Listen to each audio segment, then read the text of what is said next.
Hello. Hey man, what you doing? Mostly working. What's up? What you got? Shit, you're always working. How much we're gonna film today. I mean, just dreary, nasty, muddy, sloppy weather. Not happy about it. I'm pretty busy at work, so I work a good bit of hours in my day job and don't have too much time to come out here and fool around during the week. And that's a bummer because I really would like to do this a whole lot more. Be able to film more, be able to put out a little more content would be nice. This isn't just a junkyard. We are going to be putting up all this fence after they dig the septic. We're gonna outline around the house and go up to the neighbor's fence so we can have a spot for our dogs to stay in the fence so they're not out here using the bathroom where we're all working, and we're eventually going to get some sort of livestock out here, and we don't want them terrorizing the guineas. You can see them down there. But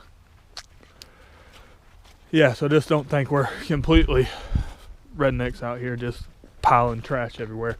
I've had some people asking me about this saw. It is pretty badass. It's a Hookeroon 371 that I'm slowly turning into a 372 XP. I just randomly found it at a pawn shop one day. I stop by every now and again just to see what they got going on. It had a 32-inch bar on it when I bought it, bone stock, but it pulled that 32-inch bar.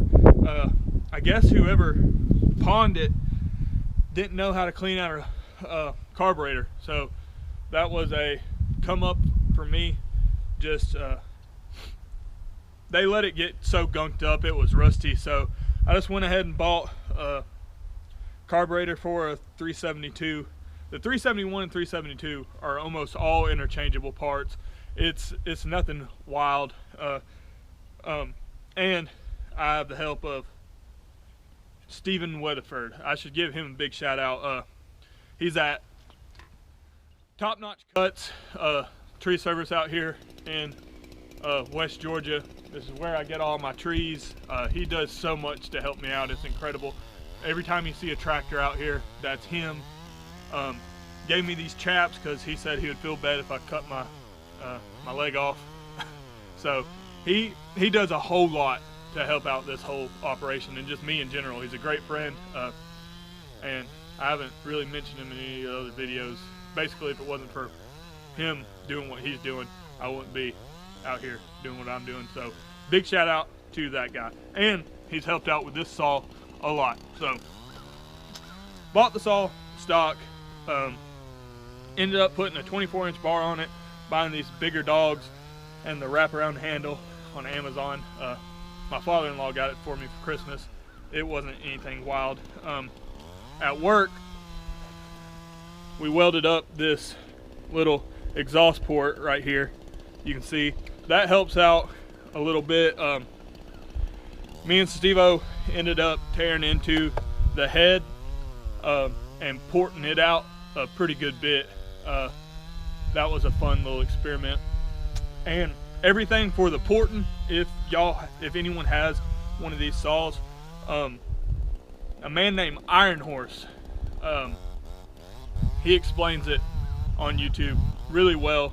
I just watched a couple hours of his video and got that figured out. I got a 372 piston that has got that in double rings, exhaust and the intake a good bit. I really wouldn't go too wild with that. These are pretty good running saws, so I don't know, port to your own discretion. And then I got it's just a bracket from this guy right here, Redbeard Saws. He just sells these little brackets that hook on to the carb and come up. You can put these pretty hefty air intakes, these filters, but it crams a lot more air into this thing. So you got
a peavey.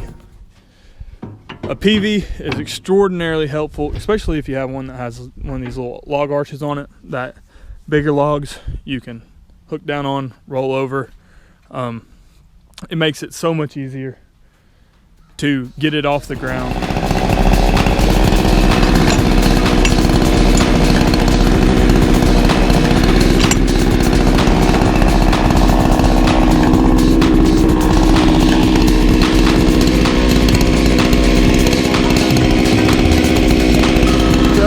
Bit of leverage, you know. A giant help is such a small, little, tiny thing, but a Hookeroon. I mean, golly, I've used this thing so much since I got it, and I only had it for a couple weeks, but this little guy right here has helped my back. It helps the whole production of everything, just makes everything go so much smoother. It could just be knock this little fella over, and I mean, so much easier than bending down, picking it up. I really good pallet income. I mean, supply. I mean, if you can get pallets for free from places, that is a giant help, because instead of building these silly racks, if you just use pallets, you can plop them down like that, build the corner towers out of good clean square cut ones, and all you need to do is just, you can fit 2 rows per pallet, however many pallets long. I mean, as long as you got flat ground, and hell, you don't even really need flat ground, you need flat ground to start, but you can, it's just a lot better on flat ground. But just 2 wide, and especially if you get the pallets for free, then boom, got yourself a little firewood operation rolling. It's funny, I keep on going over this thing. I'll get the loose brush basically, and as I'm digging out stuff I can use, throw that onto that, hook it up to the Kubota, and it just slides around on the ground, turn it around, it's sliding up to pick up, dump. That's some real redneck ingenuity, but it works, and it works pretty good actually. So I use that, and this little Kubota, I mean, it is nothing fancy. It is basically the bottom of the line. That Kubota has the smallest little RTV, they call them. No extra add-ons. It's just a 500. It is four-wheel drive, which you would absolutely need just on flat ground out here.